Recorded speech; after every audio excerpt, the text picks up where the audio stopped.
Good afternoon, Manila Bay, Dolomite Beach po tayo. Ang ating Estero Rangers ng DENR, MMDA, DPS Mandaragat, doon naman po sa Manila Yacht Club. At syempre yung ating mga security guard na nagbabantay dito at mga kapulisan.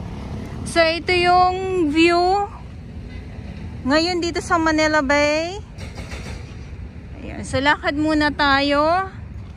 Dahil ay wala na yung harang dito na kulay blue na ginagawa nga po dito sa dito mismo sa may loob. Wala na po yung harang, inalis na po. So dito na lang sa labas may ginagawa at abang na lang din po tayo kung kailan mabubuksan ito sa publiko. Itong Dolomite Beach po. Syempre, pag may mga ganitong mga magaganda sa ating mga mata ay ako ay alam niya naman po, napapahinto tayo. Ay, isang peraso lang.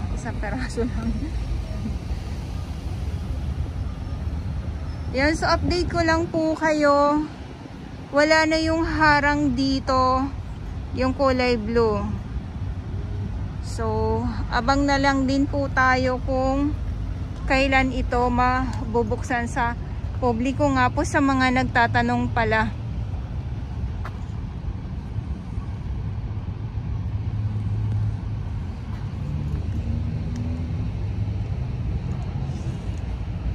Dito tayo ha. Ay. Diba?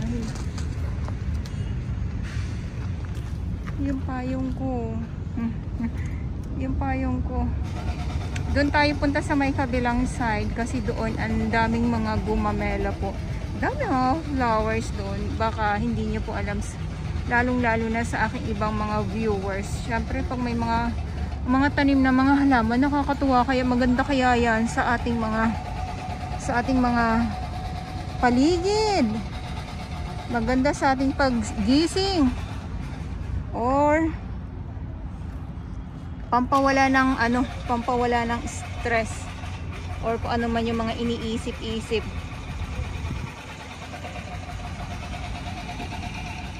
Okay, so matatag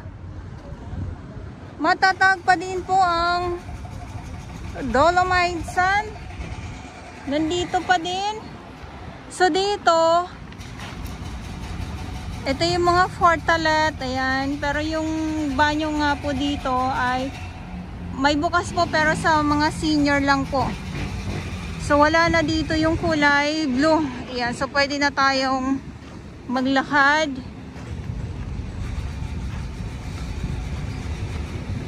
Ito na pala yun, no?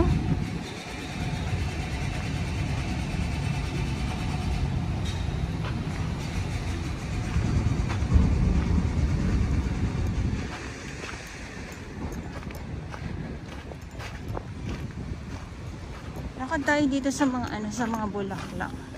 Sa mga bulaklak lang, sa mga flowers. Kung meron man po tayo nakikita ng mga kalat, iilan lang naman po yan. So maraming salamat sa ating mga Manila Bay Warriors na talaga naman umulan, uminit, bumagyo. Nandito po yan sila.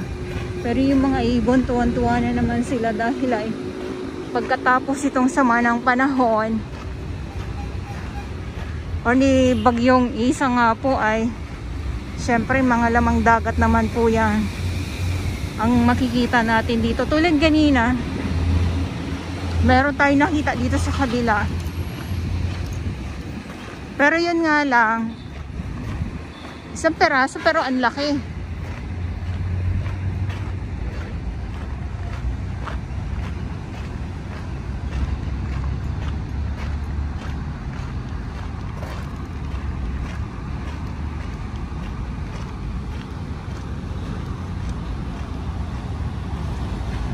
So ito naman yung Mandamos office naman po. Ayan, so itong 2 ay nasa tapat na ito ng Pedro Hill.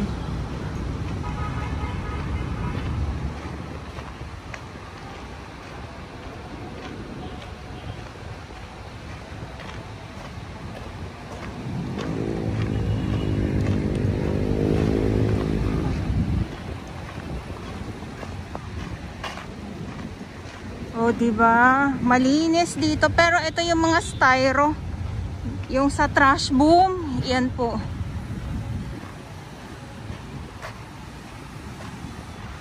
Parang tabingin na yung isang nyog. Parang babagsak na siya. Ito oh.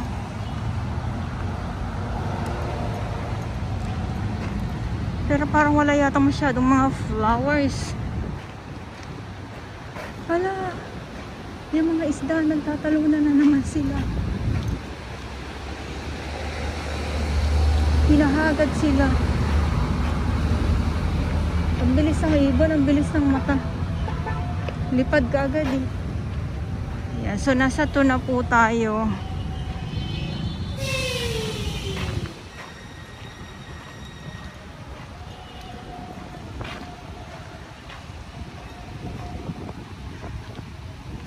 Parang ang bilis ng lakad ko.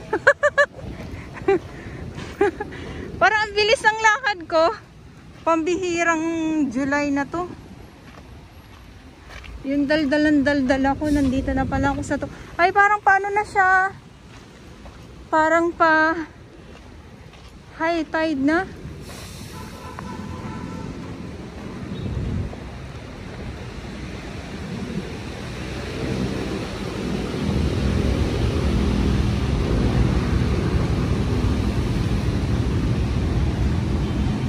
Okay, so dito tayo sa to.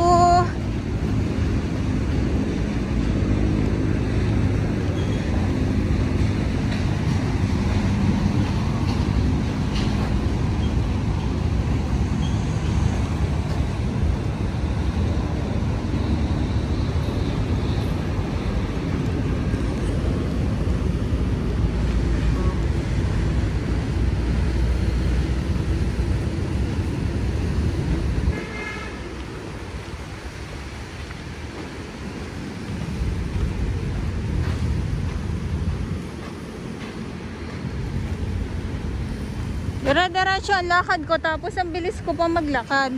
Pambihira. Hindi ko na malaya, nandito na pala ako sa to.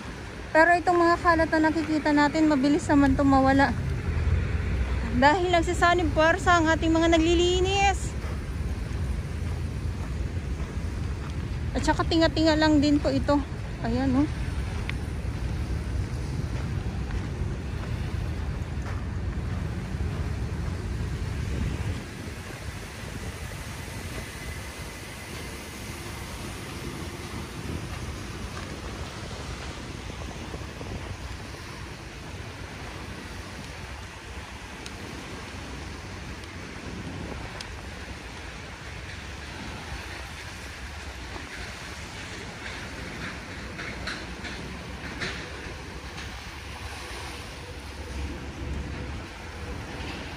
Ay.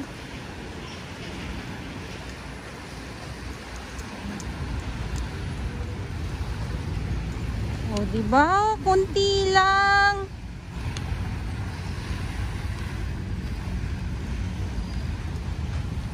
Hello po. Konti lang yung mga kalat. Oh. Di na naman masisiyahan yung iba neto. Pag ganito. Okay, so nasa to na tayo.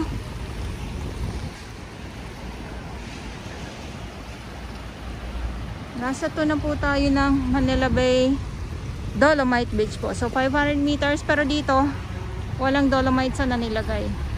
So gray sand lang po, okay?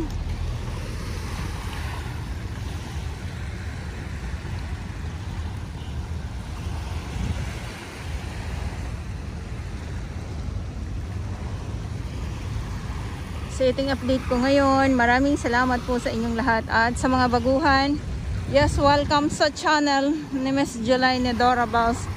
Mahalin niyo po ako ng buong buo. Yun ay hindi galing sa ilong ng mga singaw. Diyara sa buwan!